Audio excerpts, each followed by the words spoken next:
Olá, coração, tudo bem?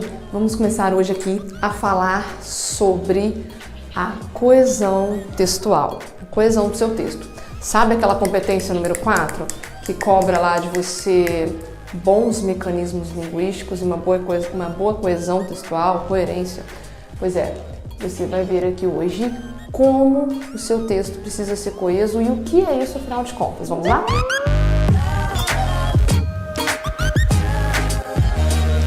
Bem, coesão textual é o seguinte, gente, eu costumo desenhar para os alunos sempre que é o que faz a articulação do texto. É como se o texto ele precisasse ser flexível, né? Vamos imaginar, sei lá, uma construção, uma ponte. Você já viu quando você passa na ponte, que ela balança? Eu sei que parece uma alusão meio boba, mas é engraçado e é bacana da gente entender. E aí um dia eu perguntei com meu marido, que ele fez engenharia, ele explicou, mais ou menos, né? Eu não entendi muito bem, claro. Eu sou de língua portuguesa, não sou de exatas, mas tudo bem.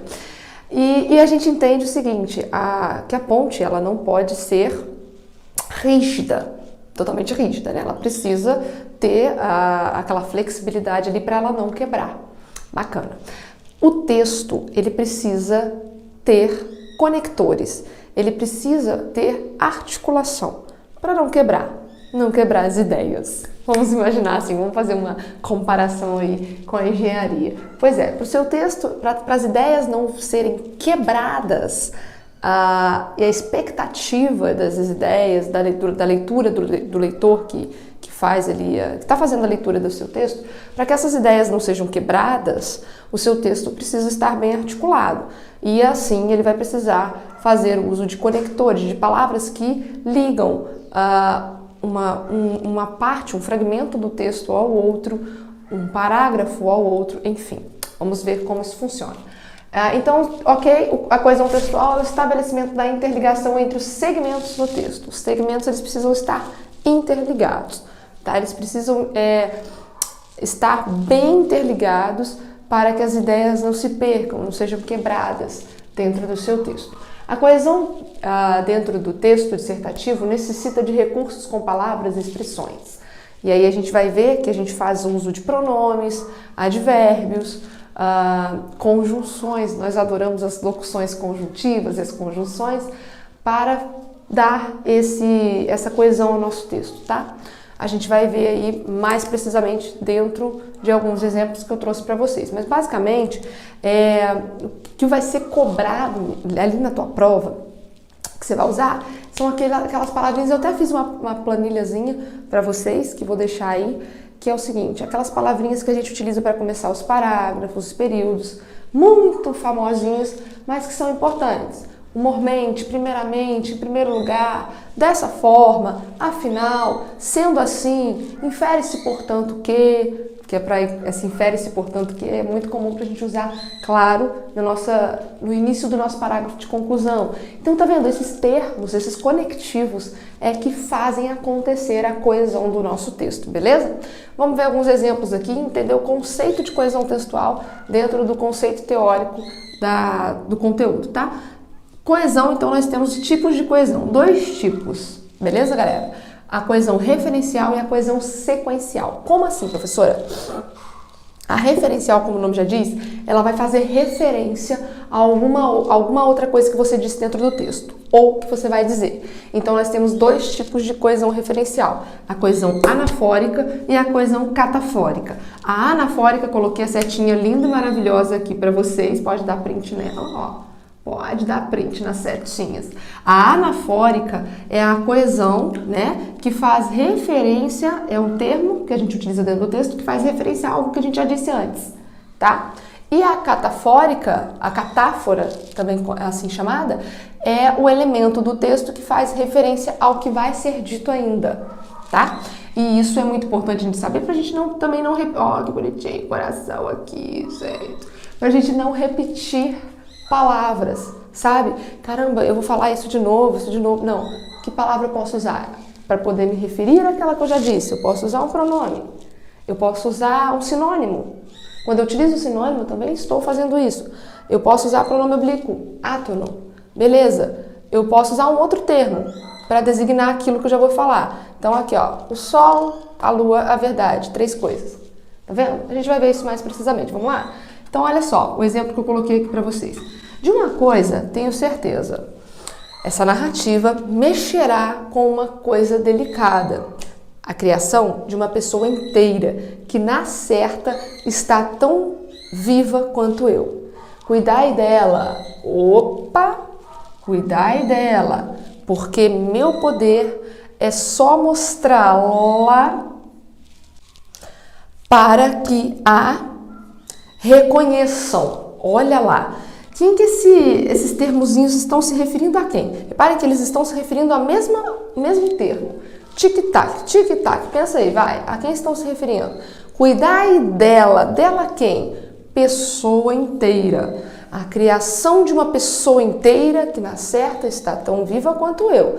Cuidai dela. Dela quem? Da pessoa inteira. Porque meu poder é só mostrar essa pessoa inteira para que essa pessoa inteira seja reconhecida, para que a reconheçam, que reconheçam essa pessoa inteira. Tá vendo? Então, esses elementos, olha, repare que aqui nessa frase, só nessa frase, o autor se referiu ao mesmo termo 3 vezes e não repetiu as formas. Repare, não ficou enjoativo o texto. Cuidai dela, porque meu poder é só mostrar ela. Primeiro que estaria errado, né? Porque mostrar ela está errado, porque o pronome ela não pode completar o sentido de um verbo. Teria que ser um pronome oblíquo átono. Mostrá-la para que a reconheçam. Tá vendo? 3 vezes ele retomou ali ao mesmo termo de formas diferentes, sem que o texto ficasse repetitivo, e da forma correta ele fez ali a sua coesão textual. Ele se referiu, ele fez uma coesão referencial, que é se referir a um termo dito de forma anafórica. Anafórica é termo anterior, que já foi dito antes. E ele fez isso de forma muito bem colocada. De uma forma clara e coesa de fato, né? Sem perder a coerência. Então você identificou dentro do seu texto e as ideias não foram... Identificou de quem ele estava falando e as ideias não foram quebradas. Tá vendo? Perfeitinho, bonitinho pra gente. Agora vamos ver a coesão catafórica. Há 3 coisas que não podem ser escondidas por muito tempo. E é verdade, tá, gente? O sol, a lua e a verdade, ó. Tá vendo? É verdade. 3 coisas. Esses 3 coisas aqui está se referindo, esse termo está se referindo ao quê? A sol, lua, verdade. Repare então que eu fiz uma antecipação do que eu estou dizendo. Gente, isso dentro da redação é muito importante. Por quê? Professora, então é só não usar, né? É só não usar coisas assim, frases e construções desse tipo, que tá tudo bem. Eu não precisava nem saber do que é a coesão catafórica. Catafórica não, coesão referencial catafórica. Eu nem precisava saber disso, é só não fazer construções desse tipo aí que tá tudo bem. Pois é, mas aí você não demonstra um bom domínio de mecanismo linguístico, competência de número 4, que vai ser cobrado de você na sua prova. Então é importante sim. Cola na mãe aqui que eu sei que eu tô te falando, tô te dando o caminho das pedras, tá? Anota isso e começa a fazer construções dentro da sua redação dessas formas.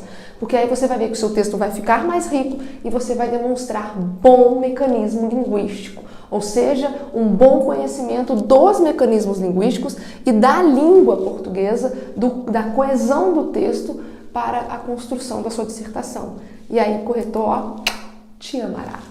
E é esse o nosso objetivo, não é verdade? Vamos seguir lá. Então, beleza, galera. A gente tem a primeira, que é a referencial. Faz referência, né? Como a gente viu aqui. Referência a um termo que já foi dito ou a um termo que vai ser dito. Certo? Certinho. Agora, temos um outro tipo de coesão. Essa daqui não tem como fugir. Dessa aqui não tem como fugir. Que é a coesão sequencial. Aliás, nenhuma dessas tem como a gente fugir, tá, gente? Não tem como a gente fugir de nada aqui. Mas, de repente, dependendo da construção que você vai fazer, você não vai utilizar catáfora, enfim, tá? Mas a coesão sequencial, ela é mais importante ainda. Lembra que eu falei lá do exemplozinho da ponte, né? Lembra? Pois é, ela é essa articulação mais importante. Porque ela, como o nome diz, sequencial é a que faz com que você dê sequência às ideias apresentadas no seu texto. Então você estará dando sequência. E para dar sequência, você precisa usar elementos bonitinhos. Falei alguns no começo da aula aqui, lembra? Dessa forma, assim, portanto. Pois é, esses termos, esses conectivozinhos, eles fazem aí, eles têm essa função, a função de dar sequência ao nosso texto, que é um tipo de coesão textual. Houve um silêncio, vamos ver o exemplo? Houve um silêncio, no qual o desgraçado parecia arrancar de dentro uma frase que, no entanto, era a única ideia que o levava a dirigir-se à mulher. No entanto, pois é, portanto, no entanto. Aí tem esse termo no meio porque, olha, tudo bem, mas no entanto, né? Era a única ideia que o levava a dirigir-se à mulher. Afinal, conclusivo, ó. Afinal, depois de postar mais vivamente a cabeça, gaguejou com a voz estrangulada de soluços. Reparem que esses termos, eles dão sequência ao nosso texto e conclui, mostra que você vai seguindo ali as ideias, tá? Então esses conectivos fazem tem essa função aí dentro do texto, função sequencial. Gente, bem simples, né? Vou deixar a planilhazinha para vocês, uma planilha que eu elaborei com conjunções, conectivos e os seus valores semânticos, ou seja, os seus significados para dentro do texto, para que vocês possam utilizar dentro do texto de vocês para começar um parágrafo, terminar, enfim, e de forma perfeita, garantindo nota boa, nota 200 na competência de número 4, beleza? Que é o nosso objetivo aqui. Espero que vocês tenham gostado, a nossa aula fica por aqui e vamos com tudo, garantindo aí, estudando aí para garantir a nossa nota 1000 no final do ano. Beijo da professora de vocês, do coração, tchau, tchau.